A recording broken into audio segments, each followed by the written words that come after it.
مساء الخير أحبائي وأعزائي أصدقائي ومشتركيني، وكل الجمال وكل الحب لكل مشتركيني، الشخصيات الجميلة المحترمة التي علقت تعليق إيجابي، وبصفة خاصة كل من وهب تريدنج و12 الشخص المحترم اللي بيقول لي اتكلم زي ما تحب مدام ما بتقلش ادبك على حد ولا بتهين حد، قدم اخبارك وشغلك واشتغل على نفسك عادي، كلنا بنشتغل على نفسنا وبنتطور، واللي مش عاجبه ما يسمعش، ما تضايقش من التعليقات السلبية. كل احترامي وكل شكري لهذا الشخص المحترم. فوكس من التعليقات الجميلة. أيضا هناك بعض التعليقات الأجنبية الرائعة. From many years of experience, it's unless when you try to make people who don't like you to like you. يعني بيعبر عن امتنانه والكلام ده. هنا واحد بيقول people who don't، الناس اللي مش بتحبك، don't try make them like you، ما تحبهمش. ليه؟ ده بالنسبة للفيديو اللي بيحاولوا انهم يقبضوا على الشباب بسبب انهم كانوا بيوزعوا وجبات افطار رمضان. لكن موضوعنا النهارده هو موضوع جميل وخطير جدا جدا. المسيح هل هو إله حقيقي؟ طب الله ثلاثة أم واحد؟ طب عايز اقول لك على حاجه، الشمس عباره عن نار ما تقدرش تشوفها، الآب. النور انت شايفه بعينيك، الابن. الحراره اللي انت بتحسها، الروح القدس. الانسان عباره عن جسد ونفس وروح. مش هقول يا نفس لا، او يا جرجس كذا، فاهم ازاي؟ يا بكلم كل شخص بنفسه. الشمس هي قرص الشمس، كذلك الإنسان هو إنسان بالنديب اسمه. طب هل المسيح حقيقة أم شبه لهم؟ المقال ده جميل جدا جدا.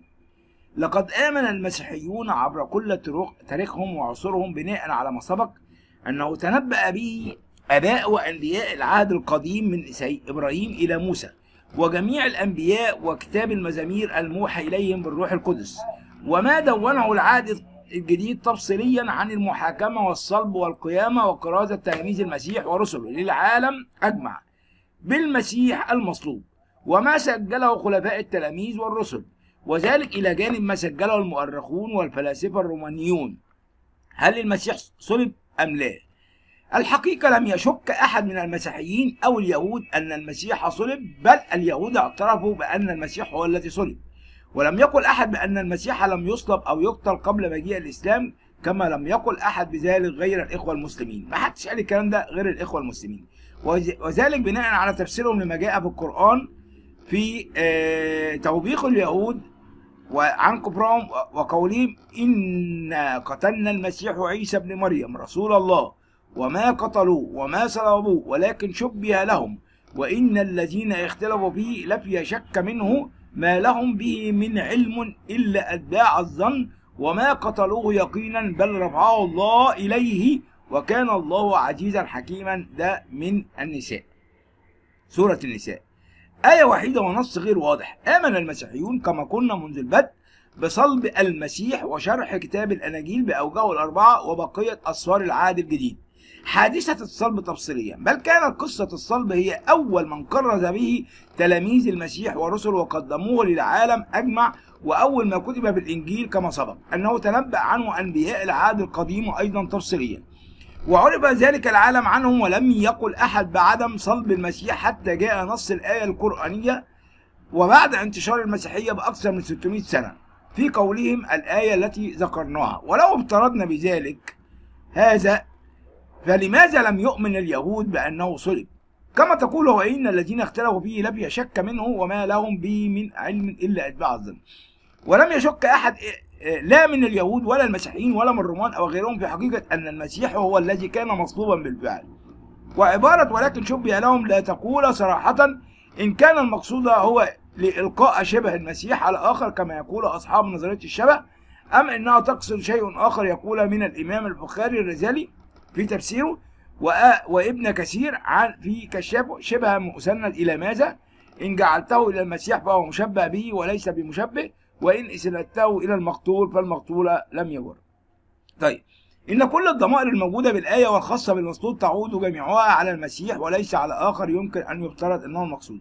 ولم تقل من هو المصلوب صراحة سواء كان المسيح أو غيره، ولا من هو الذي ألقي عليه الشبه إن كان هناك من ألقي الشبه عليه، ولا من هو المشبه، ولا من هو المشبه به، ولا كيف نجا إن لم يصلب، ولا كيف تم ذلك، ولا متى تم ذلك، ولا تقول لنا أي تفاصيل توضح المعنى المقصود بالآية. ولا يوجد في القرآن أي آية غيرها توضح ما جاء به، بل بالعكس توجد 6 آيات قرآنية تتكلم عن موت المسيح ووفاته قبل رفعه وتلمح لقتله. فقد قيل عن لسان المسيح والسلام علي يوم ولدت ويوم أموت ويوم أبعث حيا، وهذا نفس ما قيل عن يوحنا المعمدان يحيى ابن زكريا وسلام علي يوم ولد ويوم يموت ويوم يبعث حيا. والمعروف في المسيحية والإسلام أن يوحنا المعمدان مات قتيلا على يد هيرودس الملك. ولقد أتينا موسى الكتاب ووقف من بعده بالرسل، وأتينا عيسى ابن مريم البيانات وأيدناه بروح القدس، فكلما جاءكم رسول بما لا تهوى أنفسكم استكبرتم ففريقا كذبتم وفريقا تقتلون. البقرة. والآية هنا تؤكد على تكذيب اليهود لفريق من الرسل وحقيقة قتلهم لفريق آخر، وفي نفس الوقت لا تذكر من الفريقين سوى موسى وعيسى ومن ثم فأحدهم من الفريق الذين كذبوه والآخر من الفريق الذين قتلوه، الذين قالوا إن الله عهد إلينا ألا نؤمن للرسول حتى يأتينا بقربان تأكله النار، قل قد جاءكم رسلا من قبل بالبينات وبالذي قلتم فلم قتلتموهم إن كنتم صادقين. العمران. والمسيح هو أكثر من أتى بالمعجزات وبالبينات بحسب ما ذكر في القرآن، وهو الذي أنزل الله عليه مائدة من السماء بناء على طلب الحواريين. إذا قال الله يا عيسى إني متوفيك ورافعك إلي ومطهرك من الذين كفروا وجاعل الذين اتبعوك فوق الذين كفروا إلى يوم القيامة ثم إلى مرجعكم فأحكم بينكم فيما كنتم فيه تختلفون. العمران. وهنا تتحدث الآية عن الوفاة قبل الرفع إلى السماء مباشرة. وإذا قال يا عيسى ابن مريم أنت قلت للناس اتخذوني وأمي إلهين من دون الله قال سبحانك ما يكون لي أن أقول ما ليس لي حق، إن كنت قلته فقد علمته تعلم ما فيما نفسي ولا أعلم ما في نفسك إنك أنت علام الغيوب. ما قلت لهم إلا ما أمرتني به أن أعبدوا الله ربي وربكم وكنت عليهم شهيدا ما دمت فيهم فلما توفيتني كنت أنت الرقيب عليهم وأنت على كل شيء شهيد. وهذه الآية تتحدث عن الوفاة قبل الرفع أيضا، ولكن الإخوة المسلمين تفسيرات عديدة لقوله متوفيك أو لما توفيتني، وأيضا في زمن الموت المقصود في قوله ويوم أموت. وباختصار فنص آية الشبه لا يوضح للمفسر أي شيء يخص نهاية المسيح على الأرض. ومن الصعب جدا أن نقول أنه ينفي صلب المسيح، لأنه لو كان يقصد أن المسيح لم يصلب حقيقة وقد ملأت عملية صلبه أكثر من ثلث العهد الجديد كما ملأت آلاف الكتب التي كتبها آباء الكنيسة في نهاية القرن الأول وما بعد ذلك، لكان القرآن قد شرح عملية عدم صلبه وإلقاء شبهه على آخر بالتفصيل كما فعل بعد ذلك بحوالي 1000 سنة الذين زوروا كتاب إنجيل برنابا الخرافة المزيف.